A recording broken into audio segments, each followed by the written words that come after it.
Our brief, in just 3 days, is to provide the archaeological information which will help them do that in keeping with its past. Quite a lot's already known about the castle itself. English Heritage have done some restoration work to the building. They took over the castle when it fell into disuse in the 1950s. We've lots of pictures which show us how the building has been radically altered over the centuries. The west front, the Billings of 1846.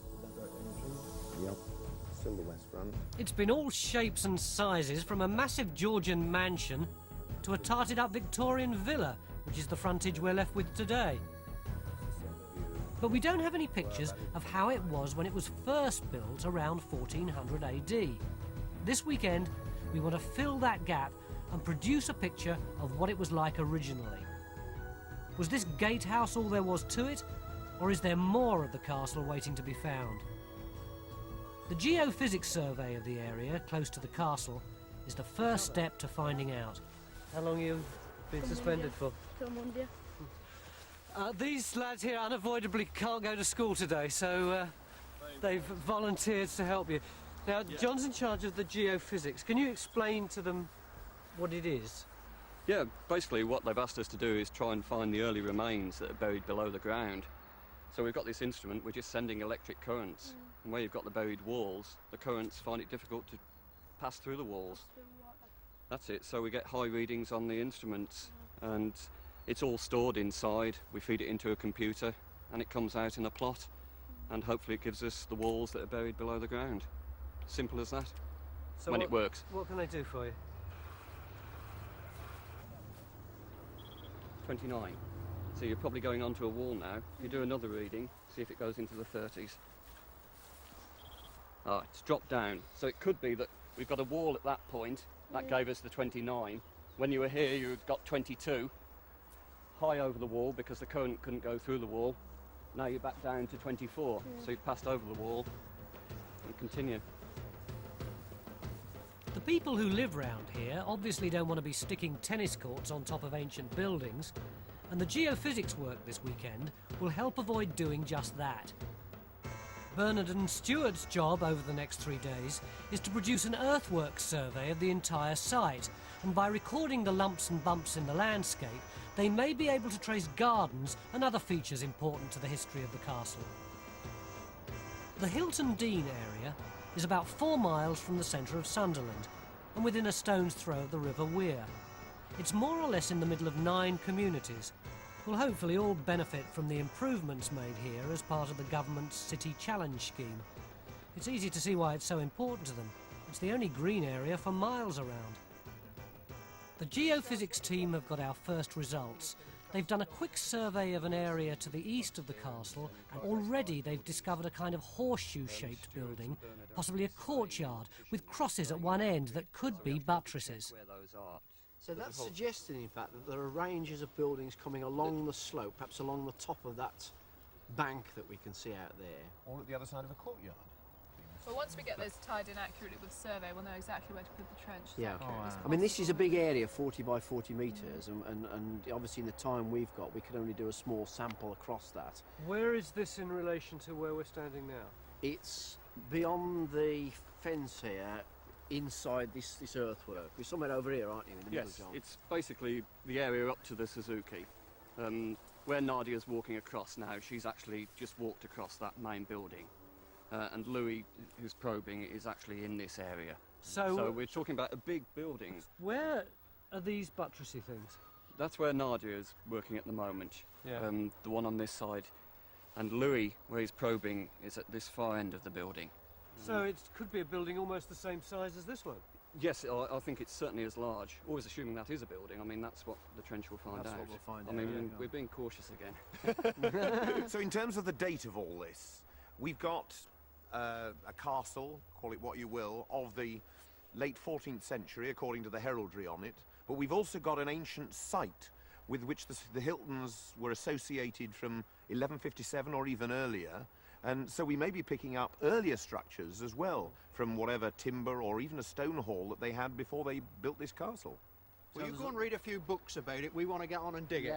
God, Impatient. Impulsive. So the plan for the day is to dig 2 trenches. It's up to Phil and local archaeologist Steve Speak to test if the walls we've located under the ground belong to the original 15th century castle or are part of something much more recent.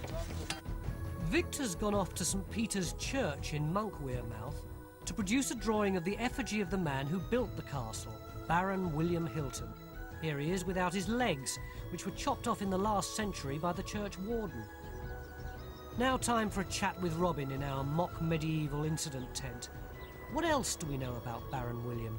We've got quite a lot of information about him as a chap, and he seems to have been something of a professional soldier. We've got a reference to him accompanying the Bishop of Norwich on his crusade to Flanders in 1383, agreeing to serve the king in 1386 for 50 marks a year with 20 men-at-arms and 20 archers. But he also had a nastier side to him. I got an account, for instance, that he was, with others, responsible for pirating 2 Scottish ships in 1381. He was also declared an outlaw in London in 1403, so there was a nasty side also to Hilton. Oh, rather unpleasant bloke. Well, he was a man of his time. An overmighty lord would probably be the best way to sum him up. What evidence have we got of what this place would have been like at that time? Well, fortunately, when he finally kicked the bucket in 1435, we have what's called an Inquisition post-mortem, which describes the place. It says, there are in the same manner, that's Hilton, a hall, 4 chambers, a chapel, 2 barns, a kitchen, and a house constructed of stone called the Gatehouse. So you're talking about a succession of outbuildings, possibly a separate hall, which is conceivably where we've been digging today. So both the documentary evidence and the geophysics plan seem to suggest that there should be remains of medieval buildings here. But how much of the building that we can still see above the ground can be traced back to medieval times? Berwick Morley is an expert on buildings of this period and can help us to identify the surviving bits of the original castle. We're fortunate in that when the Victorian house, and indeed the Georgian houses that were here, that this was converted into before, were laid out, they left their floor level where my hands are, up here. Right. But so they 2 buried, feet above the that's present. right, they ripped out all the innards down to that level. Right. And took away all the medieval walls inside the shell down to that level. We've subsequently dug them out, and what you're looking at here, these low walls, are the base of the medieval partition walls within the castle. So you wouldn't have seen this in Victorian times you wouldn't. Now you can again, Right. and you can it's build it up in your... instantly recognisable, isn't it? You've seen it. You've got the gate, presumably a hinge. Hinges You'd there, have had, for 2 leaves opening inwards and this of is the the main gate doorway passage. into the gate passage, which Right. went straight through there and out the other side, Right. through that blocked wall. So you could, this is actually the beginnings of the gateway. Well, it's the beginnings here. of the gateway, it's the doorway itself, but it's not quite the beginnings, because if you step back a bit, you'll see a slot right. there and one Yes. the other side, Yeah, down and through that's it. the portcullis, which came down from 30 Coming feet from up a room here. above, in fact. Right from up there. Which has gone... So 600 years ago, this would have been the ground floor of Baron William's castle, with rooms for servants and guards, and up above it, his family's main living area. Oh, it is. It's really quite wide. But did you notice coming up, it's a left-handed spiral, so that if I'm defending, I can swing my sword easily with you with my right I'm at a hand. disadvantage. You definitely are, yes.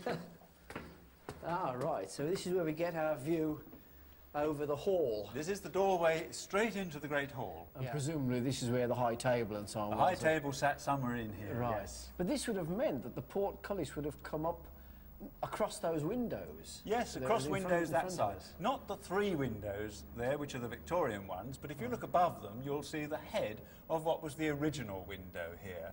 But you're absolutely right, the portcullis did come up over it, and it did in other castles too. It's not unique. And that was felt to be acceptable, that you had your posh room with the portcullis trundling through Yes, with its it machinery was. and It so was on. accepted. A castle was a mix of it being a fighting machine and it being a posh house. All of this information will help Victor build up a reconstruction of how the castle might have looked in Baron William's day.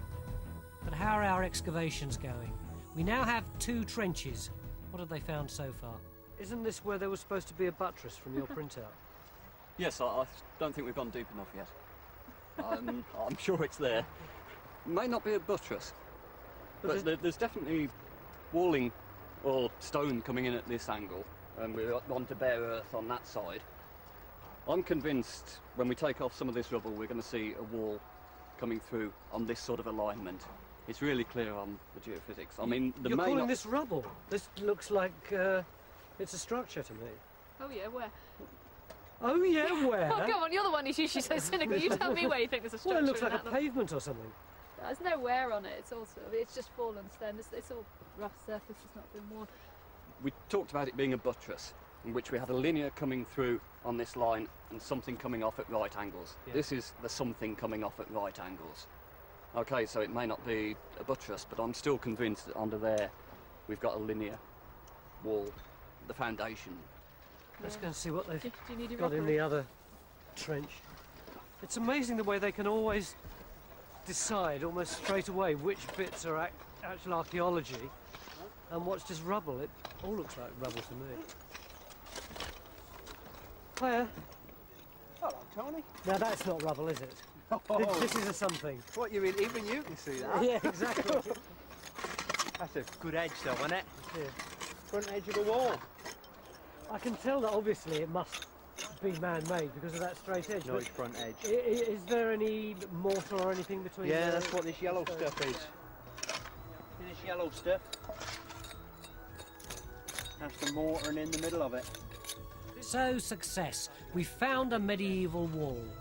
It's difficult to say at this stage, but judging by its size and position, this just could be one of the buildings Baron William built as part of his home. We're nearly at the end of day one, but Carenza has noticed a series of faint lines in the grass, which may outline a bigger range of buildings. Yeah, they're on the same alignment as this trench, aren't they? It's exactly in a rectilinear layout. Well, you can see that line coming right back to where they picked up that feature in the trench there. With help from the local kids, Carenza's starting to map the parch marks, as they're called, which may mark the position of more buried walls. Victor's now finished his restoration of the effigy of Baron William, so we now have a picture of the man who built the original castle. But what else have we achieved on day one? I'm getting worried that we're all a bit complacent because Robin read me out an inventory which has got about 9 or 10 different rooms in it, all from the medieval period. And at the moment, it seems to me we've got evidence of one little L-shaped corner and a little bit of wall. We've only got another 2 days. Are we actually going to produce for Denny a picture of what this area was like during the medieval period? I think if we find out what, if anything, these parch marks represent, I mean, they are, we've only seen them from one angle, from a very bleak angle, from in the tower. I think if we put a trench across those, find out what they are, then we'll have a much clearer idea. I mean, if they turn up that they are walls and they look as if they're structural, then yes. If they don't, no. Yeah. No, it's not no if they're not. There's something. No, of course it isn't. They may be garden features from that 150 years of the country house period. Sure. Beds of one sort, a series of beds of different periods, paths of different periods. We may have a wonderful bit of garden archaeology there. But as far as the inventories are concerned, and there are 2 of them describing ranges of buildings separate from the keep itself, the geophysics backed up now by those big walls that we've found, only little trenches, but we now know that there is something real archaeology in the background there, that we do actually have big enough walls that look, to all intents and purposes, to be medieval. They've got bits of medieval rubble in the backfill of their destruction.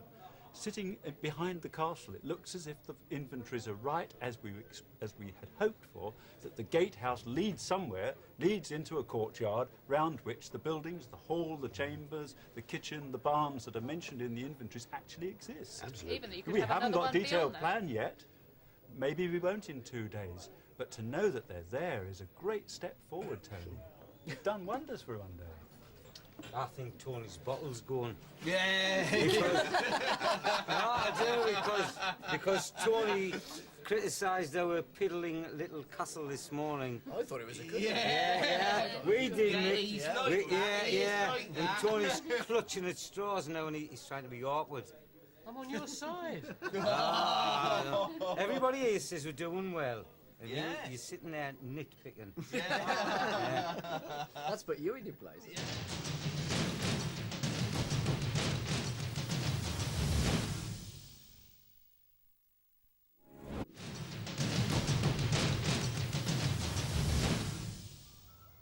Day 2, Saturday, and already we've got a lot going on.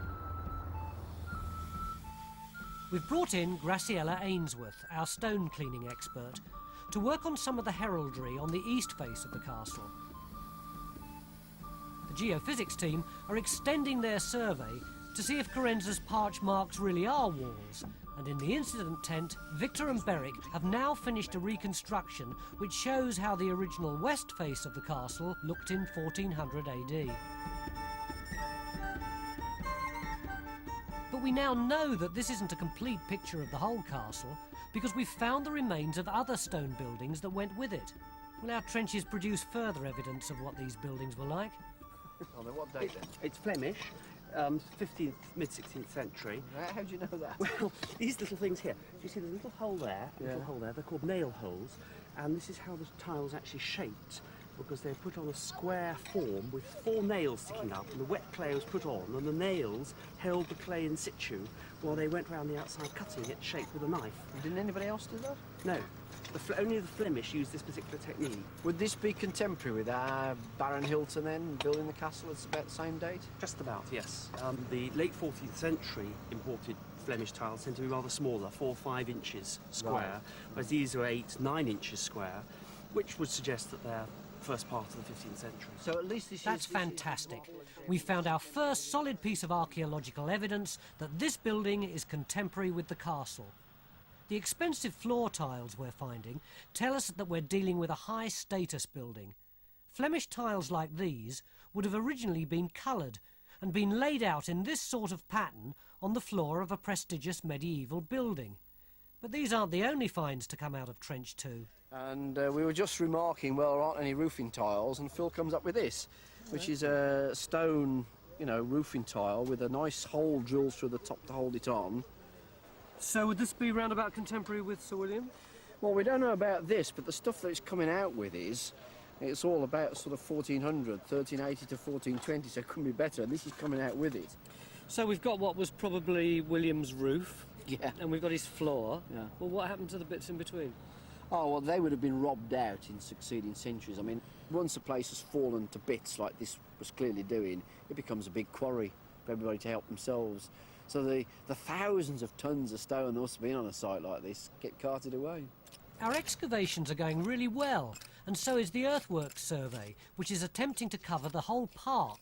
At the moment, Stuart's working in an area to the south of the castle, and it's here that he's finding evidence in the landscape which seems to relate to more than just one period in the castle's history. Stuart, have you got the earthworks plotted out yet that you've done on the EDM? We have, yeah. I think we've got something really quite interesting developing here. Right, I just wanted to show Sue how much sort of further beyond the castle the whole historic site is, and we're right down a long way from it now. Yeah, we are. If you want to have Stuart take you through what we've got here. It is quite interesting because we look as if we're right at the edge of the landscape gardening. I suspect that because we've got over this side, we've got a whole series of what's called ridge and furrow. It's a ploughing technique which may be medieval in this case, of very broad ridges which go up this slope. And you can see them over this direction, the stripes up the hill. You can just see someone coming along the vehicle and across there. Yes. Yeah. God, they must be in a hurry. Tea must be ready. Well, it illustrates it quite well, that, doesn't it? Just the way it goes up and down. It is. Yeah. So you've got ploughlands out to this side, arable fields, crops growing, that sort of thing. Possibly even from the medieval period onwards. An earthworks survey is just as much a part of the archaeological investigation as the holes dug in the ground. This is huge, isn't it? That's actually blocked that end, isn't it? It looks to be the same at both ends, doesn't it? Can you see how we're in a big, deep gully?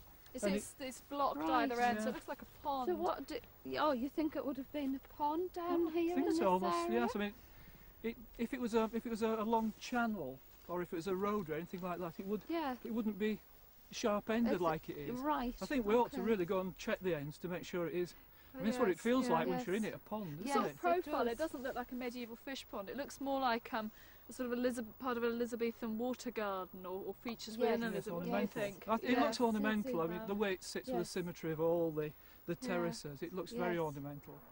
We're finding dramatic evidence of extensive gardens designed at least 150 years after Baron William built the original castle. Elaborate hillside gardens of the Elizabethan period looked something like these gardens at Dereham in Gloucestershire.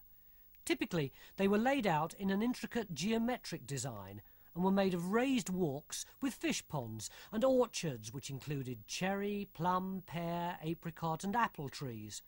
But a garden like this doesn't make sense positioned here to the south of the castle. The castle's views are to the east and west. So what's going on? Our garden expert Rob Bell thinks he may have the answer. Because what I think is happening is that on the long terrace, the one we're on now, quite a lot of this was actually occupied by buildings. That initially at the western end of the terrace, where they're digging now, that relates to the 15th century house. And then you've got some extra building which appears to be totally undocumented but is there in the ground, which is extended along the terrace. Now, in terms of date, we may be able to find out as the excavations progress. But my guess at the moment is that this dates to round about 1600. So what, you're thinking of another big house or part of it coming out along the terrace? Bolted on to the east of the medieval house the castle. And south facing, which could explain all your terracing. So you're thinking of something across, perhaps between here and the chapel, looking that way down over there. That's it. I mean, that's right. You've done all the work, Beric. Is this a new story? It is a new story, and it's great. When I saw this plan yesterday, I was wondering what on earth are the gardens doing over there? This gives us the answer. Rob's theory is that there may have been a large building here, built about 200 years after the castle, around 1600 AD, and positioned to enjoy the gardens to the south. Could this be what the parch marks are showing? What does the geophysics make of it? You don't sound as though you've got anything really strong for us. I haven't got a rectangular building. Oh, I see. As shown on the parch mark there. I've got some high readings that match one of the walls that are marked, but it's the same wall on the other side, and you haven't got anything for that? No. So further excavations are needed to prove these buried walls are really there. If so, will we be looking at buildings contemporary with the original castle, or could they represent the outline of a later Jacobean range of buildings from about 1600 AD? So you think there's actually buildings all the way along this terrace? More than likely. It does make sense, well, like Phil said, have a building facing that way. Very succinct. But you see, the funny thing is that once this lot is knocked down, the main axis of the house then goes back facing east. It's all getting very complicated, as I suppose we might expect, given that there have been Hiltons living here since goodness knows when. And there's still one thing I'm not clear about from yesterday. How do we really know that the castle was built around 1400? All those shields that you can see up there represent the rather wealthy, illustrious marriages that the Hiltons made to accumulate their lands. Sort of architectural bragging. Absolutely. I couldn't have put it better myself. Right up at the top is the banner of the King of England of the time, which has the arms of France depicted as 3 fleurs-de-lis. And they only started putting the French arms on in that form in about 1405-6. So it couldn't have been built before then? That's right. That was when Henry IV's Great Seal, showing that, came in. Oh. But a more accurate idea of the building of the castle we can get from a badge on the other side. So come off and have a look. Come off? I'm not come off. Come off. Come off. Good old Baron William obviously believed in slapping a whole range of decorative bits and pieces on his house. This stag dates to the reign of Richard II, proving that the building must have been built before he was deposed in 1399. But I must admit I'm much more interested in the strange sculpture that Graciella's cleaning. It's called the Hilton Achievement of Arms, and apparently Baron William could have had this lot on his head when he went into battle. Graciella? Oh yeah, how's it going? It's going really well, actually. It's I'm just slowly removing the very top layer of sulfation, leaving just a small amount left on the stone so that the stone can actually continue to breathe. which it hasn't been doing for several hundreds of years. And I'm being able to find the very large cracks and fissures in the actual stonework. So it's actually proving really interesting, removing the black sulfation to see the condition of the stone.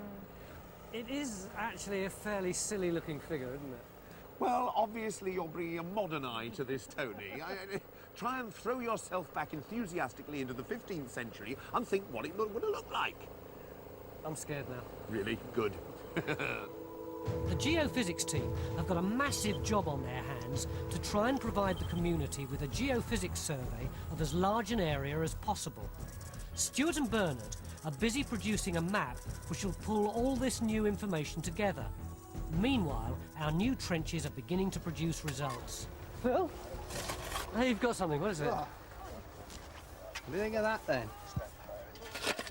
Oh, wow. It's pretty smart, isn't it, eh? Yeah. Mick was saying earlier that he didn't think I was excited enough, but I always get excited by these sort of romantic type finds. What is it exactly? Well, we reckon it's a small silver coin. I mean, it looks as pretty certainly silver. Yeah, and the other side you can see there's a cross right Yeah. across it, and there's the coat of arms. There's been the king's coat of arms there. Got the king going right across, cross going right across it, stop it being clipped.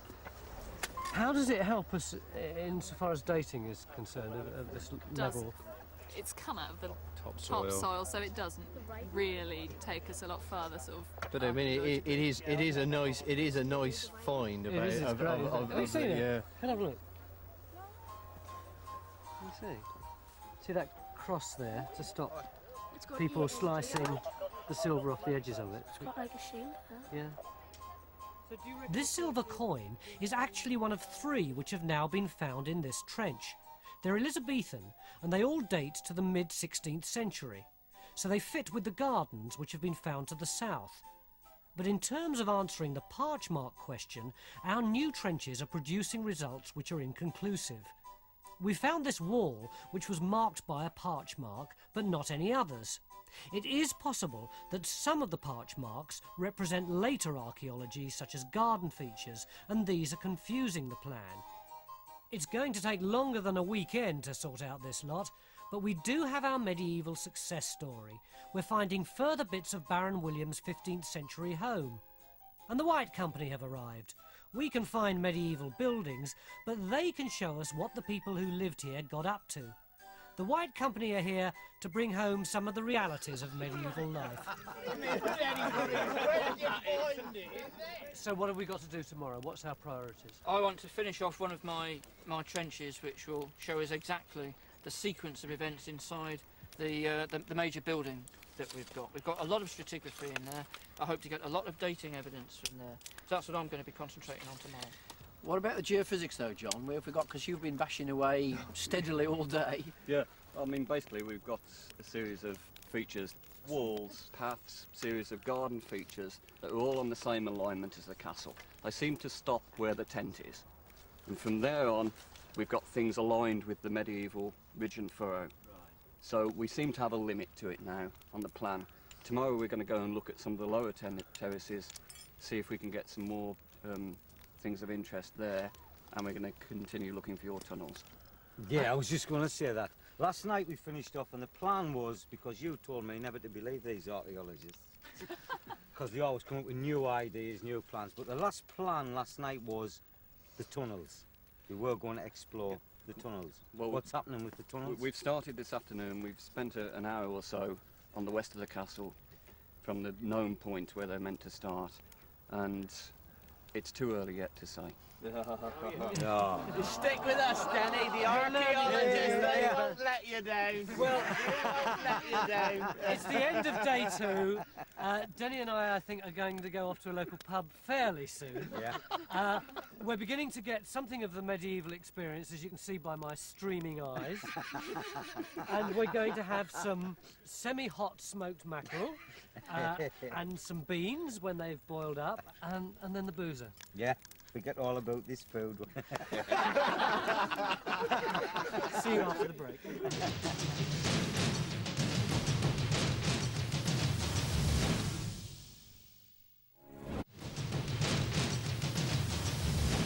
Surprisingly good, actually. Looking like a Day 3, and the White Company prepare for what's going to be a busy day with an authentic breakfast of caudle, a kind of medieval porridge made of oats, honey and wine.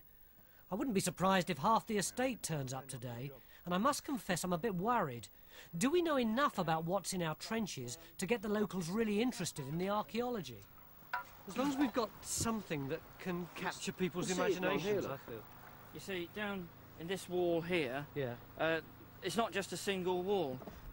Its core is a different colour to both that face and this face. The two faces aren't parallel. So we've got a wall which has been refaced at one phase or another. That's the outside of the building. But over here, we've got some really exciting material. And we've got a line along here, certainly, of wall plaster. Yes. Remember, this is the inside face of the building. It's brilliant, it's so clear. This is pretty fragile stuff, you see, and yet this depth below ground level, it's perfectly preserved. You've got coloured floor tiles here and here in the destruction deposit. Oh yeah, that's shiny, isn't it? Yeah. So. And what's this, a post hole, presumably? Well, presumably, yeah. I mean, this rubble was already here when this post hole was cut. So it's got nothing to do with the construction of the building. It's just a later thing. It's a later feature, yeah. It is too small a trench to tie into anything else, but it's cut through this rubble. In other words, we've got quite a considerably embellished building here. It's not the thing you keep goats in. It's just what you'd expect, actually, isn't it? I mean, you come through the gatehouse over there and into some sort of courtyard, and then facing you would be this big hall. That's right. So that you come through the gate, and opposite you would be, you know, this great feasting and banqueting hall, which would be very impressive as you came through the doorway. And this is presumably what we've got here. So might there be like a big outer wall encompassing all the stuff that's in here? Yeah. So what are you going to do now? Well, there's a lot of recording to do, isn't there, first? Because it's a destructive process, archaeology. You're digging things away all the time. You've got to have an adequate record of what you've taken away. The best analogy is the trifle, you know, with the layers in it, right? You've got, you know, your sherry at the bottom and your biscuits and all that sort of stuff. And unless you take that apart carefully and record whether your jelly comes on the top of your blancmange, you don't understand how the thing was put together. You know, if you just sort of dig it away and eat it, you've lost it. You want to watch how an archaeologist eats a trifle. Usually cut a section through and, you know, see where the chocolate is. Thank you for that, Mick. Thanks for sharing that thought with me. We now know enough for Victor to add to our reconstruction of Baron William's 15th century castle.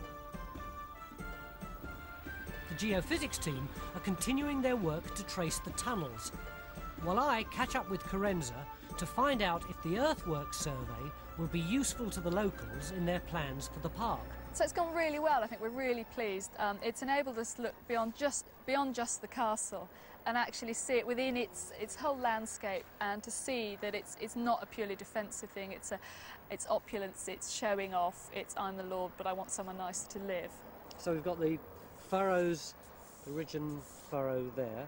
We've got the terraces there with the castle there. And this stuff is what? Well, this I think is another phase of the garden. It shows how these things change and develop and increasingly become more ornamental, in fact, as castles and lordly residents go on. You've got more terracing cut in here. There's a pond here, a lovely pond down there, which you can actually see from up here. It's just in the trees there. You see that sort of sudden change in the long grass from light to dark. Over there, yeah. That's the pond there, and at the back of it there's this flat bank that you could have walked along the top of. It's very hard, it would have been a hard surface. So you could walk down from the ponds and up again. This terrace here might have carried a summer house or something like that. What's really nice as well, talking about the defensive position of the castle, rather the lack of, is the fact that the castle isn't on top of the hill, as we said, but when you get down here, it's on the horizon. So you'd walk down through the beautiful ornamental gardens, around the pond, with water playing, and looked up and seen the castle on the horizon, dominating the whole of this beautiful landscape, all of which was completely artificial. So they wanted to make ornamental gardens here.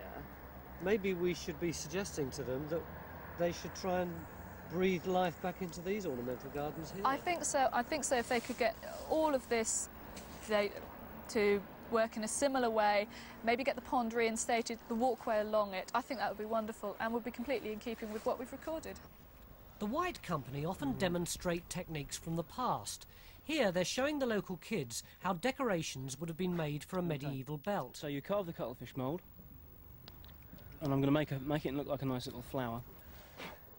Now, if you're a medieval jeweller, or somebody who's making pilgrim badges, anything out of very, very cheap base metals like lead and tin, if you use all lead, then it comes at a sort of a reasonable sort of grey gunmetal colour.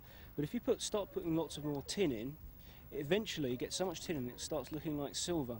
So if you're clever enough, you could probably sell a lead tin badge, which doesn't cost a lot to make, and you can sell it off, pass it off as silver if you're lucky.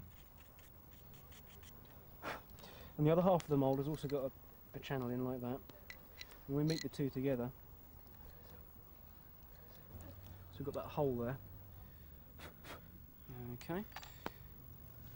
Get the lead which has been melting on the fire.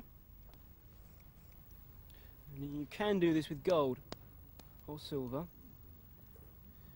Right, hold the mould nice and tightly. There we are. Now it takes a little while to dry, so it's not molten anymore.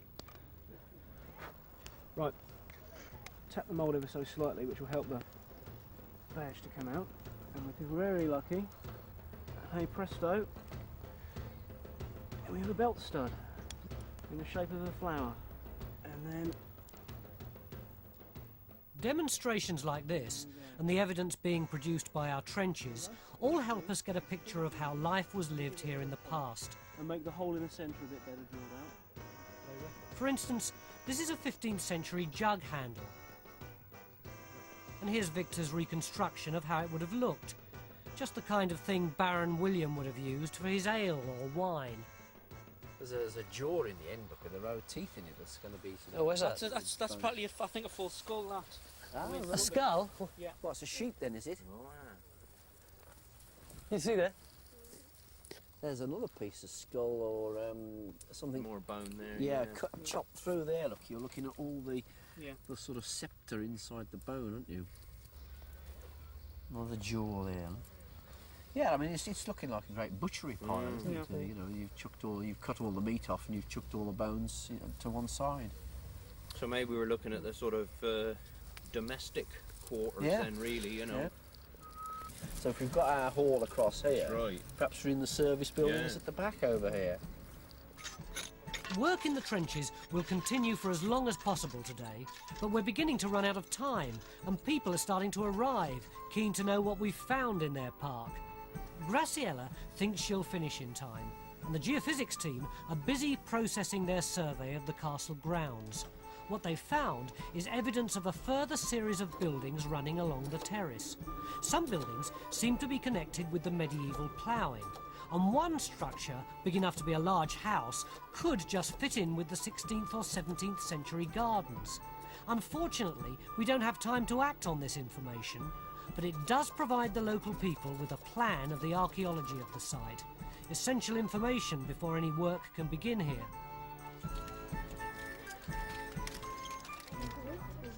Is the sword sharp?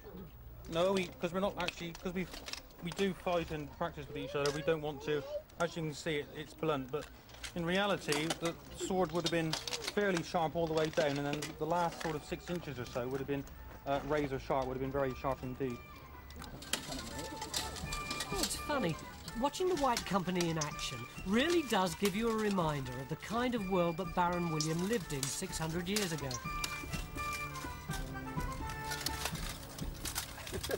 You've got to be careful with this stuff. You must be absolutely roasted in that.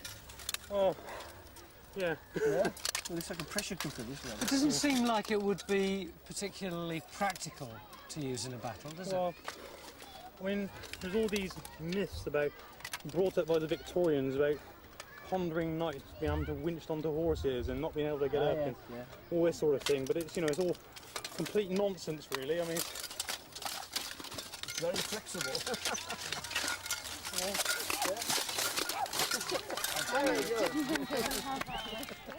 The White Company are really getting people interested in discovering what we've been doing here this weekend. And there's plenty for people to see. Visitors to the incident tent will be able to get a really good look at Graciela's efforts in cleaning the achievement of arms.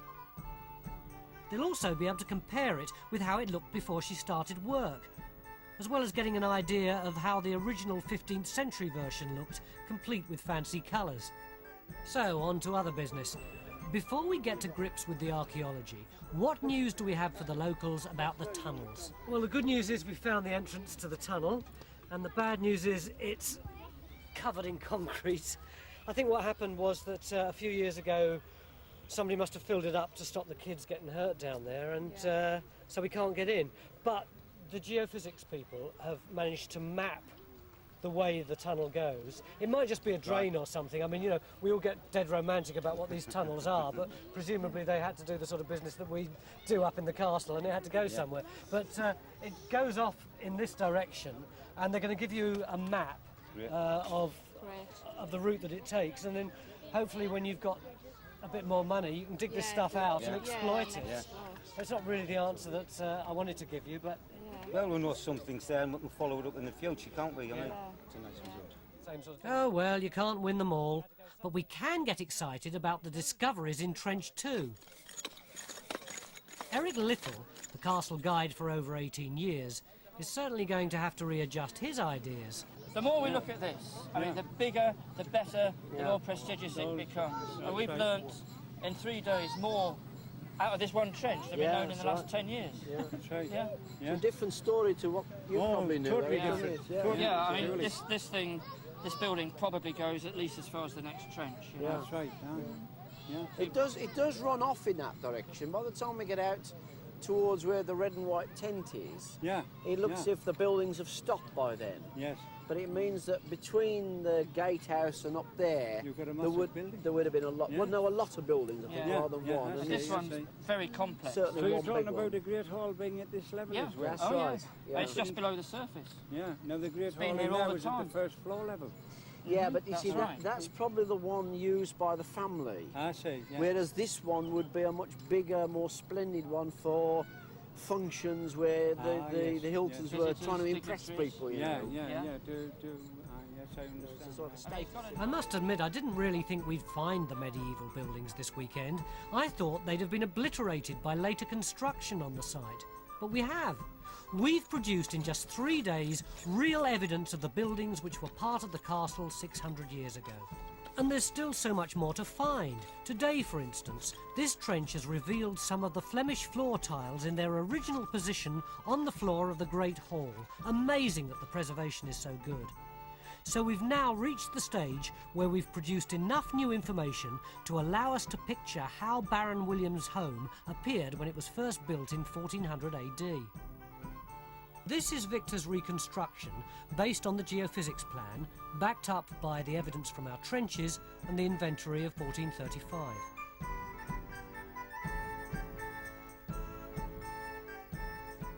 Victor's now able to show the locals just what it might have been like for Baron William as he walked into the gatehouse and stopped briefly in the guard room before continuing towards our newly discovered guest hall. Very nice indeed. But this weekend's also produced new information about another period in the castle's history. There's evidence to suggest that there was another large building on this terrace built around 1600 which faced south and was positioned to enjoy a whole series of fancy gardens, as Phil calls them. And this is Victor's impression of how they might have looked. We've sort of landed you with a bit of a problem, really, haven't we? We've just produced so much information. I'm not quite sure what you're going to do next. That's been brilliant, Tony. You've seen the interest what it's generated. It hasn't been advertised or anything. Now that all the people's aware of what we're doing, this will go forward now. Well, I hope so. We can't let anybody down. I mean, we've found so many things that the archaeologists are really pleased with, the people are really pleased with, and it's up to us now to get the show on the road. Good luck.